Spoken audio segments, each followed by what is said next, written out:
Bonjour, bonsoir, j'espère que vous allez bien.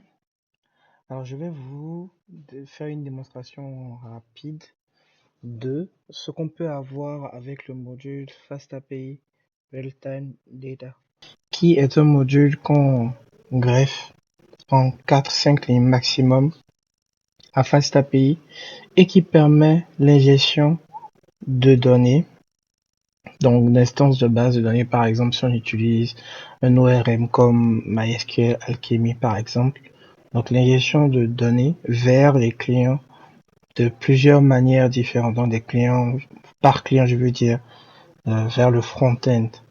Donc, sous le capot, il utilise Ether IPC, qui est le module dont je vous ai parlé la semaine dernière, qui permet d'avoir la communication interprocessus. Et il utilise ce module pour pouvoir continuer à fonctionner même s'il est lancé sur un serveur backend qui a plusieurs workers, qui est un cluster, même si c'est sur plusieurs machines physiques différentes. Ça ne change pas grand chose. Donc, pour le faire, on va utiliser des émulateurs Android. Donc, ces deux-là. Pour être client, l'interface de Redis pour pouvoir voir les messages qui sont échangés entre les workers, parce que les workers utilisent Redis PubSub pour communiquer, donc comme canal de communication si on veut, canal de transport.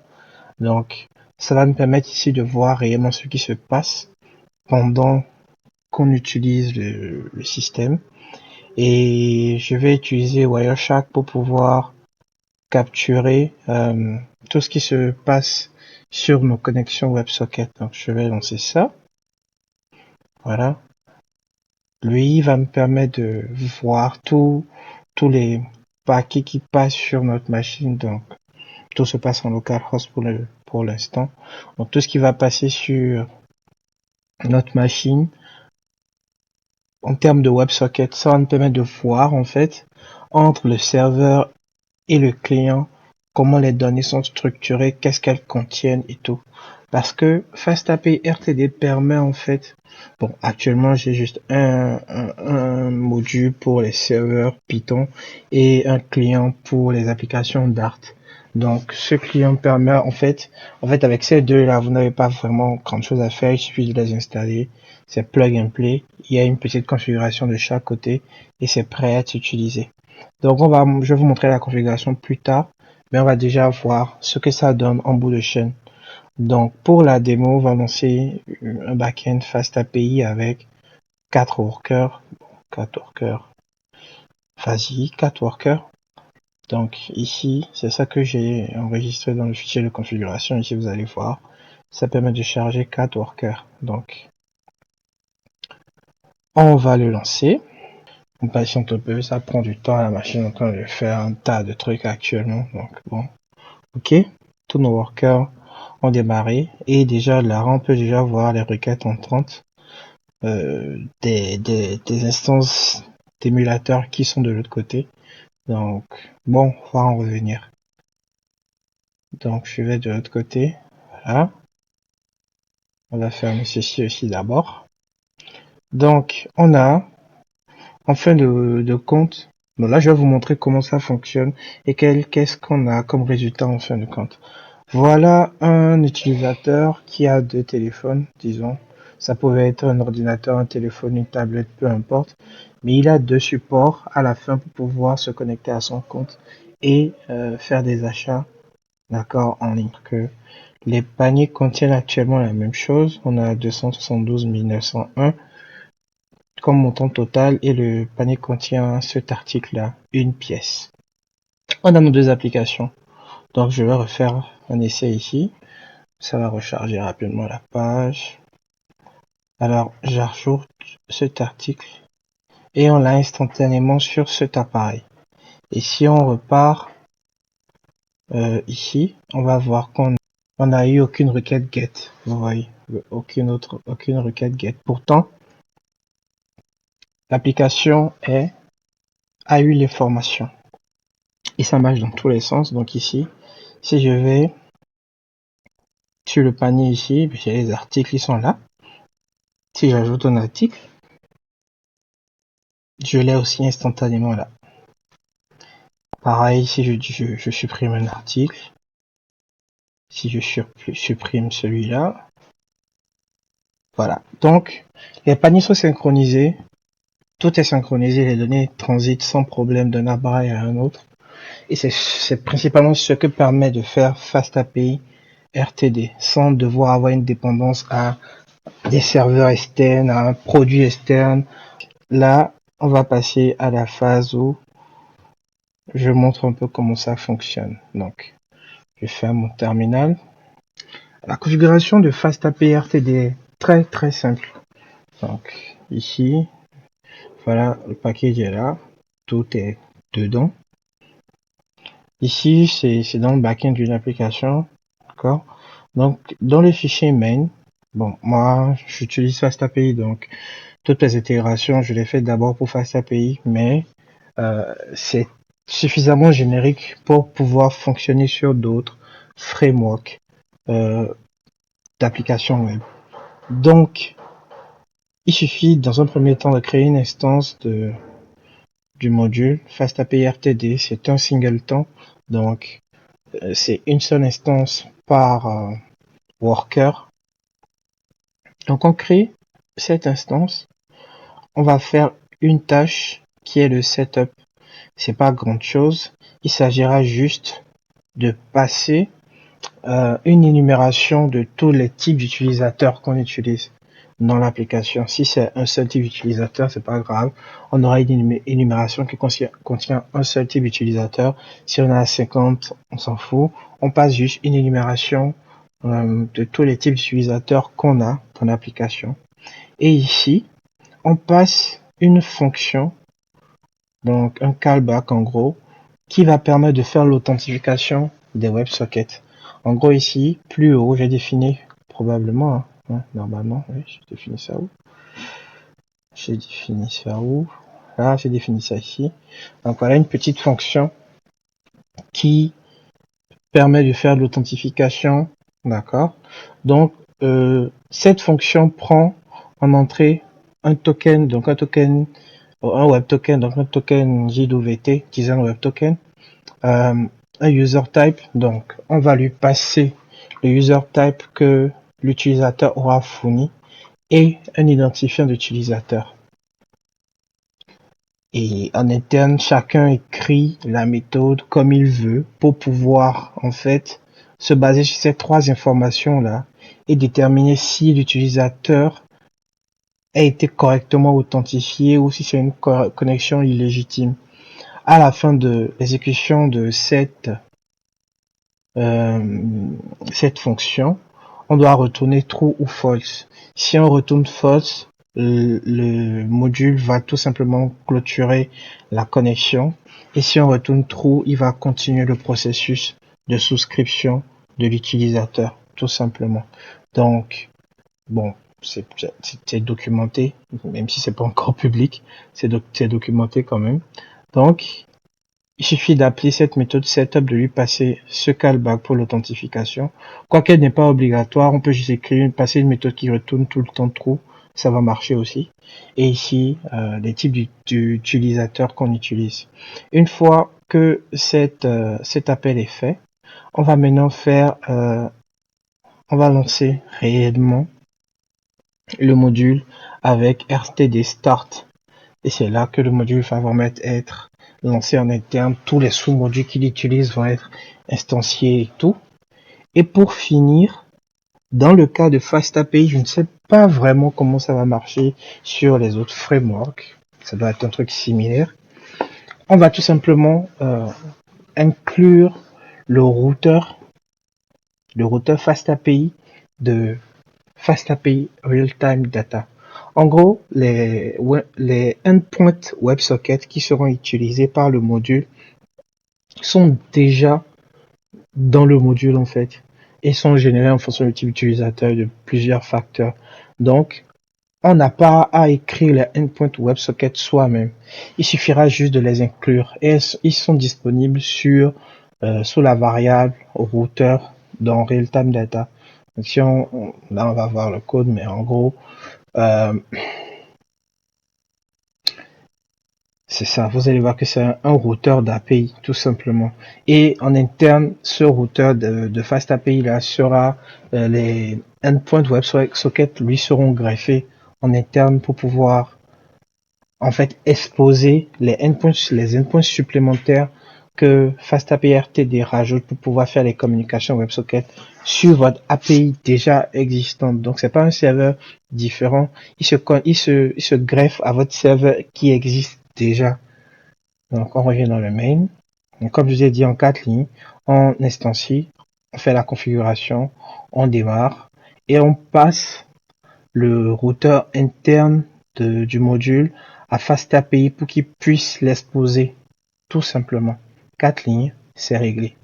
Et une fois que ça c'est fait, lorsqu'on veut l'utiliser, donc je vais fermer ça et ça on va prendre un temps sur lequel il a été utilisé. Donc il y a eu des opérations de base de données, tout ça, on s'en fout un peu. Et à la fin, on a un modèle, d'accord, qui s'appelle carte, qui est un modèle de base de données issu de comment ça s'appelle, MySQL Alchemy ou je sais plus trop. Voilà. Donc, on rappelle notre instance et dedans, on a plusieurs méthodes d'ingestion de données. Donc, on a ingest by user ID. Si je vais dedans, voilà. On a ingest by user type, ingest by user ID et ingest by connection ID. Parce que chaque connexion a un identifiant qui est retourné côté client. Donc, si on décide de mémoriser ces identifiants-là dans notre application pour faire un ciblage beaucoup plus pointu de chaque connexion et tout, c'est possible.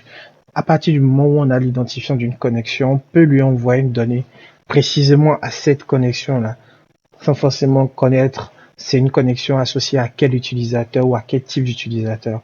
De la même manière, si on connaît l'identifiant d'un utilisateur, on peut lui envoyer directement des données. Et si on connaît un type d'utilisateur, on peut aussi envoyer. Supposons qu'on a les administrateurs et les clients. Alors, si on veut envoyer une notification ou des données à tous les administrateurs, il suffira de faire un ingest by user type. On précise le type d'utilisateur ou les types d'utilisateurs parce qu'on peut en prendre plusieurs. Vous allez voir que user type ici, c'est une liste. Donc on peut passer plusieurs types d'utilisateurs ici. Si c'est un message prioritaire parce qu'il y a plusieurs files d'attente en interne, c'est pour ça il y a with priority qui permet en fait de définir si c'est un message urgent et là il va passer dans la file prioritaire et si c'est un message normal, il va passer dans la file normale. Et ici on passe des données.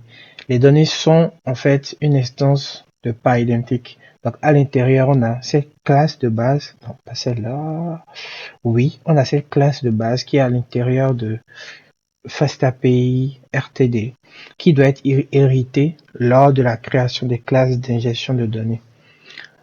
C'est pas compliqué, en vrai c'est super simple. Donc vous venez ici par exemple, vous faites ingest by user ID.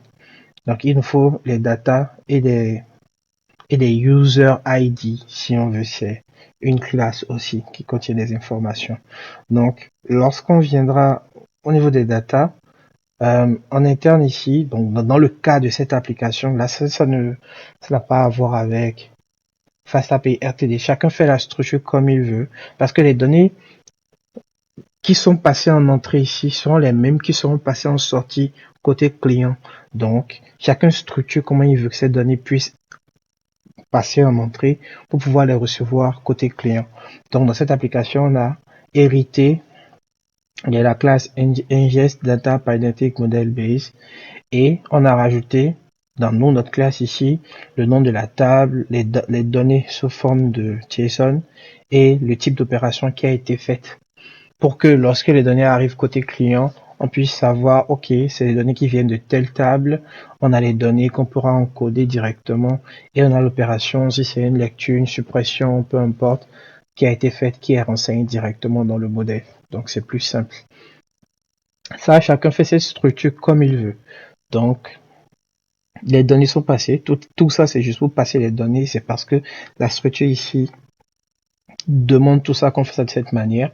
Mais pourquoi est-ce qu'il faut hériter de la classe ingest data pydantic model base? Oui, c'est long. Je ne sais pas donner de nos cours. J'aime que ça soit clair. Ici, vous allez voir qu'il y a je sais pas, trois attributs dans la classe, mais ici, on en a quatre. Il y a un dernier ici qui vient de la classe dont on a hérité. Et elle est obligatoire. C'est pour ça qu'on a cette classe-là qui est là par défaut. On hérite d'elle pour pouvoir créer ensuite les modèles pydantiques. Et en fait, c'est là qu'on définit si ce qu'on est en train d'envoyer, c'est de la data ou si c'est une notification, simplement. Donc, si c'est de la data, on va passer l'énumération DB data. Si c'est une notification, on passe notification, simplement. Donc, c'est juste pour avoir cet attribut-là par défaut dans tous les modèles qu'on hérite de cette classe-là. Donc voilà, il suffira de passer, ok, ce que je suis en train d'envoyer là, ce pourquoi j'ai fait l'ingestion, c'est de la data, non, c'est une notification, et ça pourra passer par les canaux adaptés pour chacune des opérations. Ensuite ici, dans le cas de user ID, on passe une liste de user ID. Donc, ça peut être plusieurs utilisateurs différents aussi.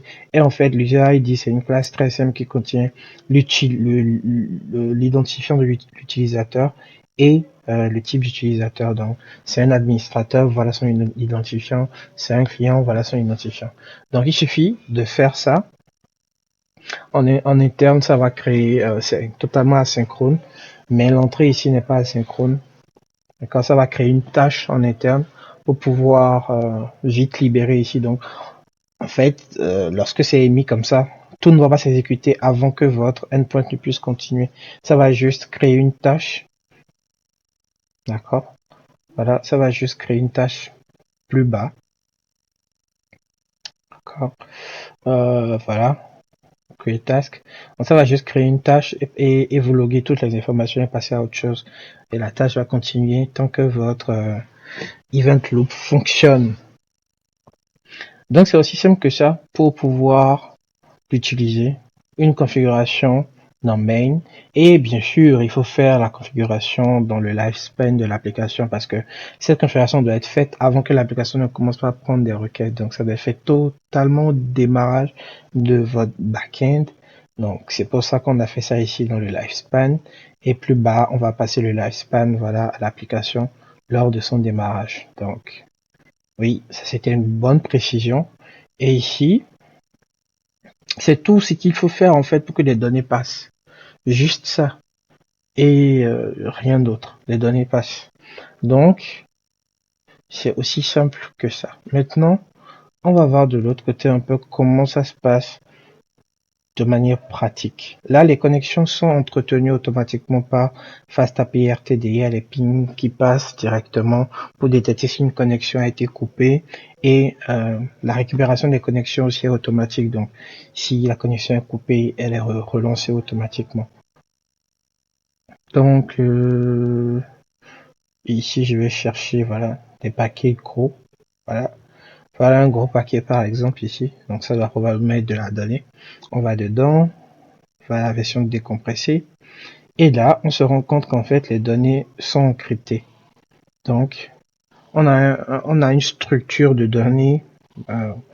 J'ai défini une structure de données dans le module pour pouvoir savoir à quoi m'attendre côté client et tout. Donc, dedans, on a un header AES qui contient en fait une clé symétrique encryptée. Parce qu'en fait, le serveur et le client génèrent leur clé RSA normale, s'échangent les clés publiques RSA, d'accord, et toutes les communications qui sont faites par la suite sont encryptées avec une clé Fernet unique. Donc, lorsque j'envoie un message, je l'encrypte avec une clé Fernet, ce qui est moins lourd en fait et qui permet de passer plus de données. Et cette clé-là est jointe au message, mais encryptée avec la clé publique du receveur.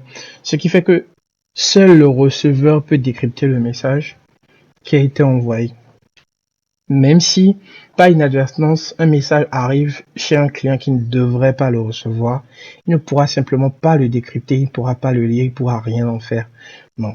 Même si on observe, comme nous on est en train de faire là, les données, on pourra rien en faire en fait parce que on n'a pas la clé privée qu'il nous faut pour pouvoir décrypter la clé AES qui a été fournie ici. Et c'est avec cette clé, vous allez voir plus bas, on a le body. Et c'est dans le body qu'on a toute la donnée. Donc le body commence ici. Voilà. Et tout ça, c'est la donnée utile qui est encryptée aussi. Qui fait que même si on a un observateur, même si on passe sur un canal WebSocket non sécurisé, les données sont plutôt safe. On est plutôt safe côté données. Et donc ça, c'est le canal qui est utilisé entre le serveur et les clients. Maintenant, côté serveur, ici, voilà. Ici, c'est ce qu'on va voir dans Ether IPC, parce que depuis je parle, mais tout ce dont je parle, c'est associé à FastAPI RTD directement, ça n'a rien à voir avec Ether IPC. Mais ici, c'est le côté qui a à voir avec Ether IPC. Alors, qu'est-ce qui se passe ici? Chaque worker qui a été, dès qu'il est lancé, s'authentifie. Donc, vous allez voir, il y a plusieurs channels. Hotchan, c'est un channel interne de Ether IPC, donc il crée ça lui-même et ça permet de gérer les authentifications sur une seule channel directement. Donc, il y a des messages qui transitent sur cette channel. D'accord? Donc, je vais pas entrer dans les détails, mais en gros, il y a l'ordre des messages, il y a la manière dont j'ai fait en sorte que les modules puissent s'authentifier. Donc, si par exemple, vous êtes un nouveau module pas un nouveau module, mais si vous êtes un nouveau client Ether IPC, vous vous connectez au même serveur Redis par exemple, vous devez envoyer un message donné pour que les autres vous permettent de vous authentifier et puissent gérer l'authentification avec chaque client. Parce qu'ici aussi, l'authentification est individuelle. Chaque client on s'authentifie par paire. Donc, vous êtes authentifié à chaque client avec lequel vous voulez communiquer. Si vous êtes dans la même channel. Ça, c'est trop long et trop compliqué à installer. Donc, je pense que ça sera un sujet pour une autre fois. Mais en gros, tout ça, c'est l'authentification. Et comme on a 4 workers qui ont été lancés, ça se fait instantanément. C'est super rapide. Mais bon, ça fait beaucoup de messages pour l'authentification juste. Ensuite, on va commencer à voir ici des messages qui passent sur des channels qui ont été créés par l'application, donc par le serveur même. Ici, on a un channel pour les requests, donc request channel 1. On peut avoir plusieurs channels et tout, donc ça c'est les requests. Ça c'est les acknowledgements, donc le retour qui est fait par Ether IPC pour confirmer que le message a été bien envoyé et tout. Ouais, on a juste des requêtes ici, parce que sûrement ces requêtes-là n'ont pas besoin de retourner une réponse. Celui qui fait la requête attend juste l'acknowledgement et continue. Donc, ici, la dernière fois vous avez dit, Ether IPC fait transiter les données de manière sécurisée aussi. Donc, toutes les données qui transitent d'un worker à l'autre, qui passent sur le serveur Redis, sont aussi encryptées. Voilà, c'est pas utilisable. Voilà. Et c'est encrypté entre l'envoyeur et le receveur uniquement. Ce qui fait que même d'autres clients qui sont connectés à la même channel et qui potentiellement peuvent capturer ce message-là ne pourront rien en faire parce que l'authentification a été faite entre l'envoyeur et le receveur uniquement. Donc ça, on pourra voir ça plus tard, une autre fois, un autre jour. Mais c'est juste pour vous montrer. Donc, et là, c'est toutes les données qui transitent lorsqu'on fait les opérations. Pour vous démontrer, si je supprime tout et que je vais sur l'application par exemple, et que je fais une opération, vous allez voir ça en arrière-plan. D'accord?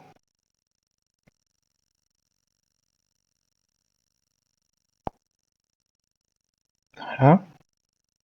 Vous avez vu, c'est quasiment instantané. Tout est quasiment instantané là parce que les données ici, on perçoit, on les a presque instantanément. Et ici, vous allez voir, les requêtes sont passées. Donc, il y a eu de requêtes qui sont passées avec les acknowledgements. Et après, on peut entrer on peut essayer d'avoir les détails pour voir réellement c'est quoi le délai entre l'envoi de message et son acknowledgement et tout. Mais non, on va pas forcément entrer dans ça maintenant. Et voilà un peu. Donc voilà un peu ce que fait Fast API RTD et Ether IPC, dont je vous ai parlé la dernière fois. Voilà un cas d'usage réel, pratique de Ether IPC entre des workers du même machine. Mais ça aurait bien pu être des workers de plusieurs machines différentes qui sont même pas sur le même réseau local. Tant qu'ils ont tous accès au même serveur Redis, ça va. Donc, tout transite par ça. Ouais, j'aurais pu vous montrer aussi ici. Donc vous allez voir sur le serveur Redis, on a toutes les instances, donc toutes les connexions actives. Donc là, vous allez voir que pour chaque appareil, on a 2 connexions. Et donc, toutes les connexions sont listées. C'est pour ça qu'on a 4 connexions actives ici. Et on a toutes les données liées à ces connexions. Donc, leur clé publique, pour quel endpoint il y a cette connexion, l'identifiant, pour quel utilisateur, le user type, à quel worker il est associé. Bref, on utilise Redis ici pour cacher toutes ces données-là. Et pour pouvoir en fait savoir qui est connecté à qui, même s'il y a 10 000 workers, bon, c'est un gros nombre, 50 workers, ils seront tous connectés, ils vont tous stocker les instances ici pour que n'importe quel worker qui veut envoyer un message à quelqu'un puisse aller récupérer dans Redis. Et on utilise Redis juste parce que c'est plus rapide. La latence est plus faible, donc ça ira super vite, en gros. Et bon, ça c'est la table d'association. On va pas forcément en parler, mais c'est aussi sur cette entrée là qu'on a les heartbeats. Est-ce que je peux vous trouver un rapidement? Là, j'ai tellement de data dans ce truc.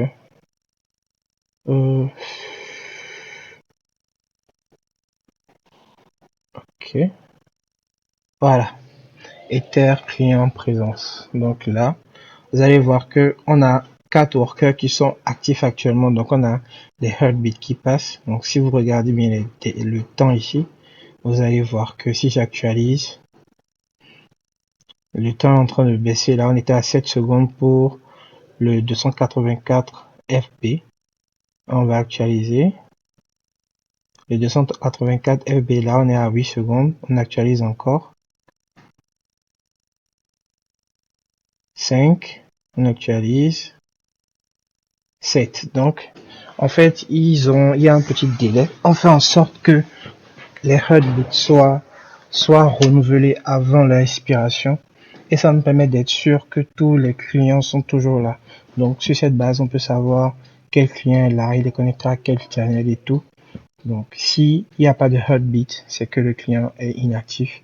Et donc, on ne pourra pas le joindre, tout simplement. Donc, c'est les 2 trucs qui sont utilisés pour pouvoir gérer ça. La vidéo était super longue, mais bon, j'ai essayé d'être le plus rapide possible. Et j'espère que ça vous aura plu. Et voilà.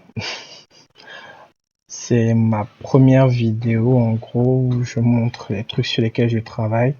Et moi, je fais tout ça par passion parce que ça me plaît, c'est des trucs que j'aime faire.